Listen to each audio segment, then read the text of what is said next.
Taylor here from BDO Private Wealth, joined by Andrew White. As we head into the final month of 2023, it's important to be able to look back and reflect on the year that was. From an investment point of view, it's been pretty resilient when you look at the headwinds that we saw at the start of the year. And when you look at investment markets, there's been a bit of a mixed bag across the world in different asset classes. We've seen the US S&P 500, year to date it's up over 18%, and even more impressive than that, the NASDAQ up over 36%. That's quite the contrast to how the Australian markets ended up, which is pretty much flatlined. But probably as we head into 24, it's looking at what the opportunities are that are starting to present themselves in the defensive part of the portfolios. With interest rates increasing, it's a really good opportunity. Yeah, it's interesting, isn't it, that probably the last 2 or 3 years inflation's been one of the concerns that reserve banks or federal banks around the world have had.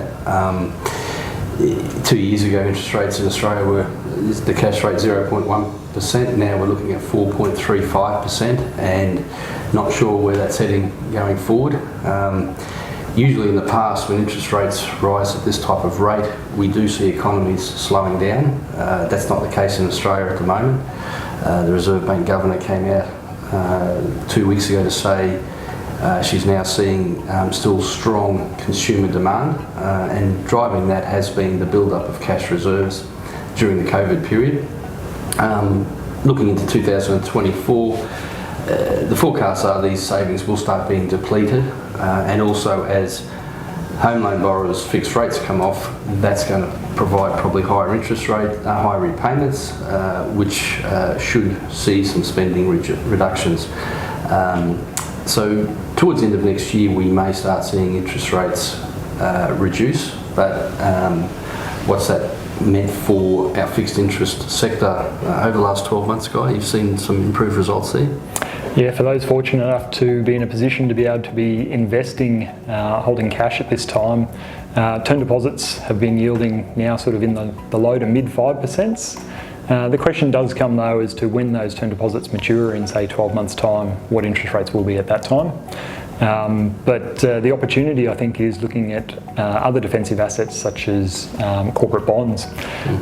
So looking at a capital raise by Westpac just recently, they're raising investment grade corporate debt that was yielding over 7.2%. So some really great opportunities in some fairly safe assets that we're finding clients are attracted to, and looking into the future, not just looking short term.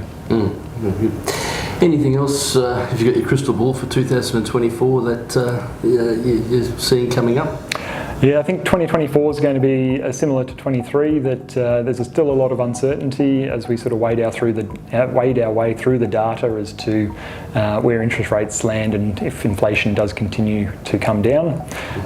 Probably the black swan events, the unknowns are the things that keep us awake at night as to what could come out of the woodworks. But there is a hope for some more normality and a little bit of a quieter period to what we've had over the last 3 years. Yeah, thanks, Guy. So hopefully leading into the festive season, everyone gets to enjoy some quality time with friends and loved ones through that period. I hope you have a safe and festive time, and we look forward to seeing you all in 2024. Best wishes.